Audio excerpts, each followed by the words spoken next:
Today's Bible study is looking into the book of Genesis, chapter 16. For this study, we'll be using the English Standard Version.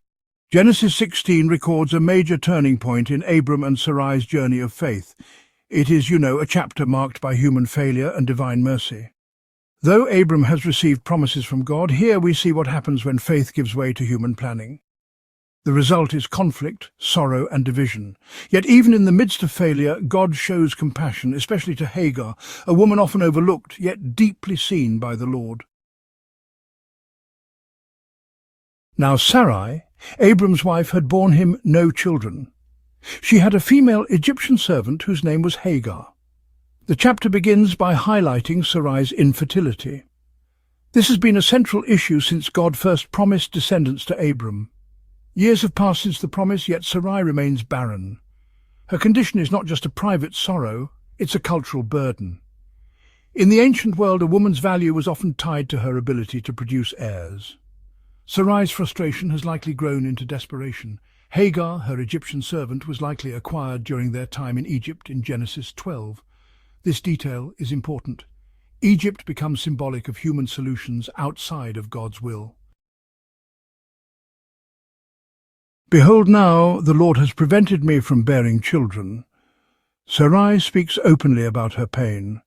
She does not deny God's role. She says plainly, "The Lord has prevented me." This statement is both honest and theologically complex. Sarai is not wrong in acknowledging God's sovereignty, but she interprets his delay as denial. This is a common human experience. When God delays, we assume he has said no. In reality, delay is often a test of faith. "Go in to my servant. It may be that I shall obtain children by her." And Abram listened to the voice of Sarai. This proposal echoes common ancient Near Eastern customs. If a wife was barren, she could give her servant to her husband to produce children on her behalf. The child would legally belong to the wife.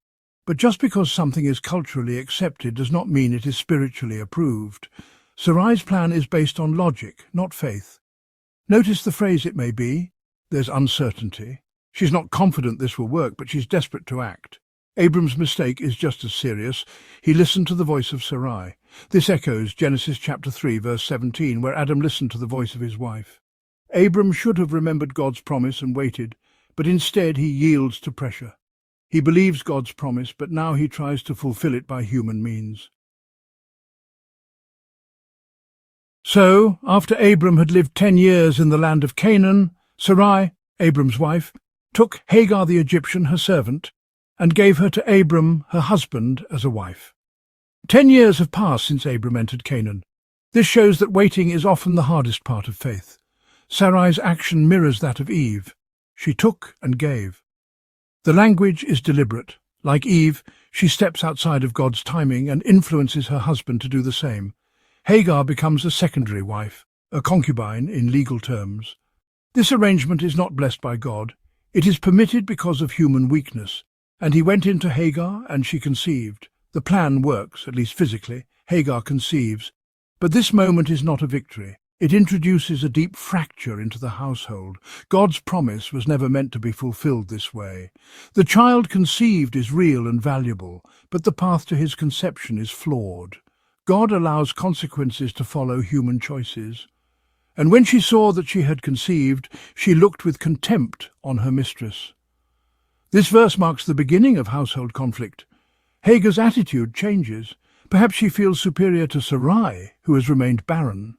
Her contempt is likely rooted in pride and resentment. She may also feel used, treated as a tool rather than a person.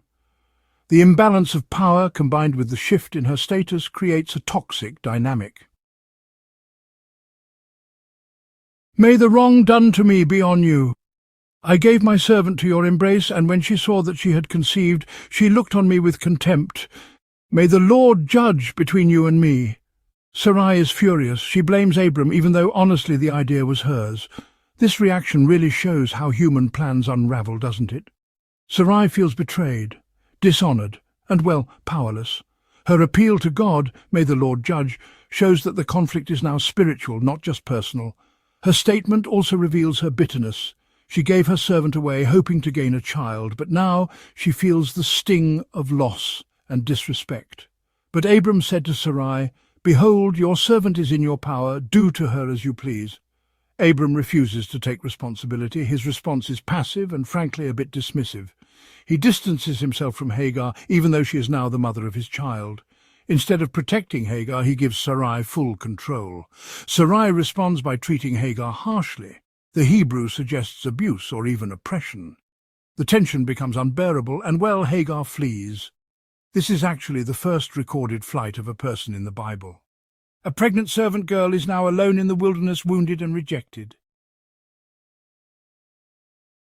The angel of the Lord found her by a spring of water in the wilderness, the spring on the way to Shur. Now this is the first time the angel of the Lord appears in Scripture. Many scholars believe this is a theophany, a visible appearance of God in angelic form. This angel does not merely bring a message, he speaks with divine authority and insight. The fact that he found her shows intentional pursuit. Hagar is not looking for God, but he is looking for her. The spring of water is symbolic, a place of life in a place of despair. And he said, "Hagar, servant of Sarai, where have you come from and where are you going?" The angel calls her by name. God knows her identity, her role, and yes, her pain. The question is not for information, but for reflection. God often asks questions to help people see their situation clearly. Hagar must confront her past and her uncertain future. She said, "I am fleeing from my mistress Sarai." Her answer is honest, but incomplete.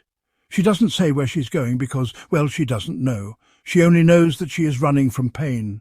Her words reveal fear and abandonment. The angel of the Lord said to her, "Return to your mistress and submit to her." This command may seem difficult, even cruel, but it is not.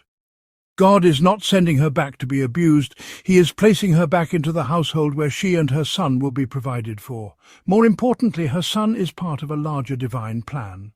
God is not endorsing Sarai's treatment. He is showing that Hagar's story matters, even though she is not the wife of promise. Sometimes submission is about trusting God in uncomfortable places because he has a purpose beyond our vision. "I will surely multiply your offspring so that they cannot be numbered for multitude." The angel of the Lord also said to her, "I will surely multiply your offspring so that they cannot be numbered for multitude." This is the same language used for Abram. God extends a promise of descendants to Hagar. Even though Ishmael is not the promised son, he is still blessed. This is grace. God honors her as the mother of a great people. "Behold, you are pregnant and shall bear a son. You shall call his name Ishmael, because the Lord has listened to your affliction." And the angel of the Lord said to her, "Behold, you are pregnant and shall bear a son. You shall call his name Ishmael, because the Lord has listened to your affliction." Ishmael means God hears. The name itself is a testimony. God sees and hears the oppressed. He acknowledges Hagar's suffering. Her son's name will forever remind her that she was not alone in the wilderness. "He shall be a wild donkey of a man, his hand against everyone and everyone's hand against him, and he shall dwell over against all his kinsmen. He shall be a wild donkey of a man, his hand against everyone and everyone's hand against him, and he shall dwell over against all his kinsmen." This is not a curse, but a prophecy. Ishmael will be independent, strong, and contentious. His descendants will be numerous and powerful, but also marked by conflict. This predicts the tension that will later arise between Ishmael's lineage and that of Isaac. "You are a God of seeing. Truly here I have seen him who looks after me." So she called the name of the Lord who spoke to her, "You are a God of seeing." For she said, "Truly here I have seen him who looks after me." This is one of the most profound declarations in Scripture. Hagar becomes the only person in the Bible to give God a name, El Roi, the God who sees me. In her darkest moment, she discovers the compassion of God. She is a woman, a servant, a foreigner, and pregnant, and God reveals himself to her personally. This is powerful theology. God is not only the God of the covenant patriarchs, he is the God who sees the invisible and hears the forgotten. Therefore the well was called Bir Lahai Roi. It lies between Kadesh and Bered. Bir Lahai Roi means well of the living one who sees me. The location is memorialized. The geography of grace is marked forever. Every time someone drinks from that well, they remember that God sees. And Hagar bore Abram a son, And Abram called the name of his son, whom Hagar bore, Ishmael.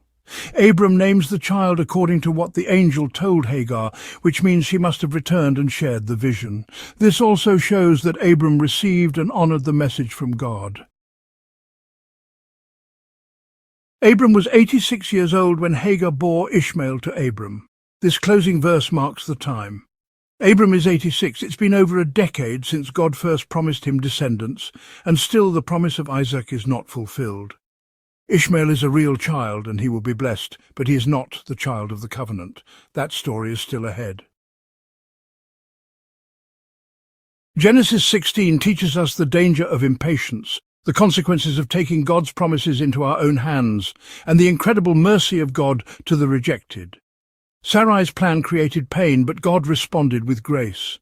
Hagar's story reminds us that God sees those who feel unseen. He hears cries in the wilderness. He doesn't discard people, even when they are brought into the story through human error. In a broken situation, God still writes redemption. If you enjoyed this Bible study, make sure to like, subscribe, and drop a comment about what you think of this Bible study.